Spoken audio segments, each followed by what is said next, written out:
wabarakatuh. Perkenalkan, saya Regina Damkua dengan NIM 9414230083 dari kelas B, Prodi Ekonomi Pembangunan. Video ini saya buat untuk memenuhi tugas mata kuliah Ekonomi Keuangan dan Perbankan dengan dosen pengampu Bapak Bobi Rantopayu, SSI, ME. Baik, di sini saya akan memaparkan mengenai peran sektor keuangan dalam perekonomian. Peran sektor keuangan dalam perekonomian yang pertama yaitu menyediakan akses pendanaan. Sektor keuangan, terutama perbankan, menyediakan layanan kredit untuk berbagai sektor seperti usaha kecil menengah atau UKM, koperasi, dan individu. Akses pendanaan ini sangat penting untuk memulai usaha, memperluas bisnis, atau mendukung konsumsi. Contohnya, UKM seringkali membutuhkan modal untuk mengembangkan produk atau meningkatkan kapasitas produksi yang bisa mereka dapatkan melalui pinjaman bank atau lembaga keuangan lainnya. Berikut data tentang pertumbuhan kredit. Pertumbuhan kredit dalam persen year on year atau YOY dengan perbandingan antara realisasi dari tahun 2019 hingga 2023 dan perkiraan untuk tahun 2024 berdasarkan survei triwulan. Yang pertama, realisasi pertumbuhan kredit. Pada tahun 2019, kredit tumbuh 6,1%. Pada tahun 2020, kredit mengalami kontraksi sebesar 2,4% dipengaruhi oleh pandemi COVID-19. Pada tahun 2021, pemulihan dimulai dengan pertumbuhan sebesar 5,2%. Pada tahun 2022, pertumbuhan kredit meningkat signifikan menjadi 11,4%. Pada tahun 2023, kredit tumbuh 10,4%. Yang kedua, perkiraan untuk tahun 2024. Berdasarkan survei triwulan 1 diperkirakan tumbuh 9,8%, triwulan kedua pertumbuhan diproyeksikan meningkat menjadi 11,8%, di triwulan ketiga diperkirakan pertumbuhan tetap kuat di angka 11,4%. Selanjutnya, peran sektor keuangan dalam perekonomian yang kedua yaitu memfasilitasi investasi dan tabungan.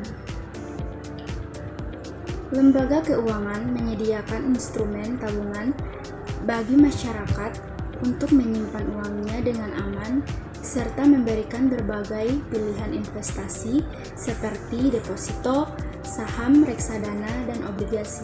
Investasi ini tidak hanya membantu masyarakat meningkatkan nilai kekayaan mereka, tetapi juga mendukung aktivitas ekonomi karena dana yang diinvestasikan bisa digunakan untuk proyek pembangunan atau kegiatan usaha. Berikut ini data tentang jumlah investor pasar modal. Data tersebut menunjukkan grafik perkembangan jumlah investor pasar modal di Indonesia dari Februari tahun 2023 hingga Februari tahun 2024. Dari grafik ini terlihat bahwa jumlah investor meningkat secara konsisten setiap bulannya, mulai dari 10,62 juta investor pada Februari 2023 hingga mencapai 12,48 juta pada Februari 2024. Keterkaitan dengan peran sektor keuangan dalam memfasilitasi investasi dan tabungan adalah bahwa sektor keuangan termasuk pasar modal memainkan peran penting dalam menyediakan sarana bagi masyarakat untuk mengalokasikan dananya. Dengan adanya pasar modal, masyarakat dapat berinvestasi dalam instrumen seperti saham, obligasi, reksadana, dan lain-lain. Ini tidak hanya memberikan kesempatan untuk mendapatkan keuntungan dari kenaikan harga aset atau dividen, tetapi juga mendukung pertumbuhan ekonomi nasional dengan menyediakan dana bagi perusahaan untuk ekspansi. Selanjutnya, peran sektor keuangan dalam perekonomian yang ketiga yaitu meningkatkan efisiensi ekonomi. Sektor keuangan yang baik mampu meningkatkan efisiensi dalam perekonomian dengan memfasilitasi transfer dana secara cepat dan aman. Dengan adanya digitalisasi perbankan, masyarakat bisa melakukan transaksi finansial secara real-time yang mempermudah perdagangan dan aktivitas ekonomi. Misalnya pembayaran digital seperti mobile banking, e-wallet, atau QRIS membuat transaksi menjadi lebih efisien dan cepat. Berikut ini data tentang meningkatkan efisiensi ekonomi. Data tersebut merupakan tabel yang menampilkan data mengenai proprietary channel dari sektor keuangan di Indonesia yang meliputi berbagai layanan perbankan elektronik seperti phone banking, SMS atau mobile banking, dan internet banking untuk tahun 2019 hingga 2024. Tabel ini mencantumkan volume transaksi dan nilai transaksi dalam berbagai kategori serta memperlihatkan perkembangan transaksi dari tahun ke tahun, termasuk data bulanan pada tahun 2023 dan 2024. Beberapa poin yang dapat diambil dari tabel tersebut yaitu yang pertama, volume dan nilai transaksi.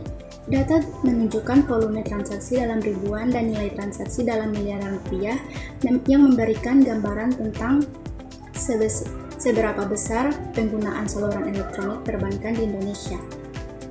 Yang kedua, layanan perbankan elektronik. Kategori layanan yang dicakup adalah phone banking, SMS atau mobile banking, dan internet banking. Masing-masing kategori dipecah lagi menjadi jenis transaksi seperti pembayaran, transaksi antarbank atau interbank, dan intrabank. Secara keseluruhan, data dalam tabel ini mencerminkan peran penting layanan perbankan elektronik dalam meningkatkan efisiensi di sektor keuangan, yang pada akhirnya berkontribusi terhadap efisiensi ekonomi secara keseluruhan. Transaksi yang lebih cepat, mudah, dan efisien memperkuat interaksi ekonomi, mengurangi biaya, dan mempercepat aliran dana dalam sistem ekonomi. Selanjutnya, peran sektor keuangan dalam perekonomian yang keempat, yaitu mendorong pertumbuhan ekonomi. Sektor keuangan mendukung pertumbuhan ekonomi dengan menyalurkan dana dari investor kepada proyek-proyek produktif seperti pembangunan infrastruktur, sektor manufaktur, dan teknologi. Proyek-proyek ini menciptakan lapangan kerja, meningkatkan produktivitas, dan pada akhirnya mempercepat laju pertumbuhan ekonomi. Berikut data tentang investasi langsung asing atau Foreign Direct Investment atau FDI. Data tersebut menunjukkan grafik investasi langsung asing atau Foreign Direct Investment atau FDI sebagai persentase dari produk domestik bruto atau PDB nominal Indonesia secara triwulan dari Januari 2022 hingga Juli 2024. Grafik tersebut mencerminkan fluktuasi FDI selama periode ini. Penjelasan singkat mengenai data yang terlihat. Yang pertama, awal 2022 FDI dimulai dengan sekitar 1,578% dari PDB pada Januari 2022 dan terus meningkat hingga puncaknya pada April 2022 sebesar 2,365%. Yang kedua, penurunan dan peningkatan. Setelah mencapai puncak di pertengahan 2022, ada penurunan hingga Oktober 2022 sekitar 1,847% dan kembali naik hingga Januari 2023 1,907%. Yang ketiga, fluktuasi lanjut dan FDI terus berfluktuasi sepanjang 2023 dan awal 2024 dengan penurunan terendah pada Juli 2023 1,339% dan kenaikan signifikan hingga Juli 2024 mencapai 2,112%. Secara keseluruhan, sektor keuangan yang efisien dan sehat akan membantu menarik lebih banyak investasi asing yang pada gilirannya berkontribusi pada pertumbuhan ekonomi yang berkelanjutan. Selanjutnya, peran sektor keuangan dalam perekonomian yang kelima, yaitu menjaga stabilitas keuangan. Sektor keuangan terutama bank sentral bertugas menjaga stabilitas keuangan negara dengan mengatur kebijakan moneter seperti pengendalian suku bunga dan penawaran uang. Kebijakan ini penting untuk menjaga inflasi tetap terkendali dan mencegah terjadinya krisis ekonomi. Misalnya, ketika terjadi ketidakpastian global, bank sentral dapat menyesuaikan kebijakan suku bunga untuk memastikan stabilitas nilai tukar dan arus modal. Berikut datanya tentang cadangan devisa Indonesia. Data tersebut menampilkan grafik cadangan devisa Indonesia dari tahun 2023 hingga 2024. Cadangan devisa adalah sejumlah aset luar negeri yang dimiliki oleh bank sentral. Dalam hal ini, Bank Indonesia yang dapat digunakan untuk membayar utang luar negeri, mengatur stabilitas mata uang, dan mendukung ekonomi nasional. Dari grafik, kita bisa melihat bahwa cadangan devisa Indonesia mengalami fluktuasi. Ada penurunan pada pertengahan 2023, namun pada akhir 2023 hingga 2024 cadangan devisa meningkat signifikan, bahkan mendekati 160 miliar dolar. Dengan demikian, peningkatan cadangan devisa seperti yang terlihat di grafik merupakan indikator positif bagi sektor keuangan dan ekonomi secara keseluruhan, menunjukkan kemampuan Indonesia dalam menjaga stabilitas ekonomi, khususnya dalam menghadapi ketidakpastian ekonomi global. Selanjutnya, peran sektor keuangan dalam perekonomian yang keenam, yaitu mendukung inklusi keuangan. Inklusi keuangan berarti memastikan bahwa seluruh lapisan masyarakat, termasuk yang berada di daerah terpencil atau kelompok berpenghasilan rendah, memiliki akses ke layanan keuangan seperti tabungan, kredit, dan asuransi. Contohnya program-program seperti kredit mikro, koperasi simpan pinjam, atau vintage atau finansial teknologi, membantu mereka yang tidak terjangkau oleh bank konvensional untuk mendapatkan akses keuangan.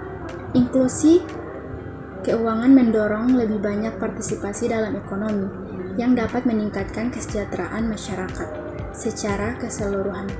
Berikut data tentang indeks literasi keuangan menurut karakteristik Indonesia. Data tersebut menunjukkan indeks literasi keuangan menurut karakteristik Indonesia tahun 2023 yang terdiri dari 3 kategori utama: komposit, konvensional, dan syariah. Indeks ini mengukur tingkat pemahaman masyarakat terhadap layanan keuangan berdasarkan berbagai karakteristik seperti klasifikasi desa, gender, kelompok umur, tingkat pendidikan, dan pekerjaan. Beberapa poin utama yang dapat disimpulkan dari data tersebut. Yang pertama, klasifikasi desa. Literasi keuangan lebih tinggi di daerah perkotaan dibandingkan dengan pedesaan. Hal ini terlihat dari indeks komposit yang mencapai 69,71% di perkotaan, sementara di pedesaan hanya 59,25%. Yang kedua, gender. Literasi keuangan untuk laki-laki lebih tinggi 64,14% dibandingkan dengan perempuan 66,75%. Yang ketiga, kelompok umur.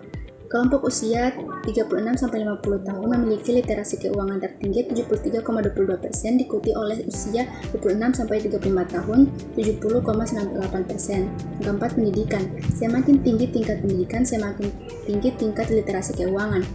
Orang yang menyelesaikan pendidikan di tingkat perguruan tinggi memiliki indeks literasi keuangan tertinggi sebesar 83,60%.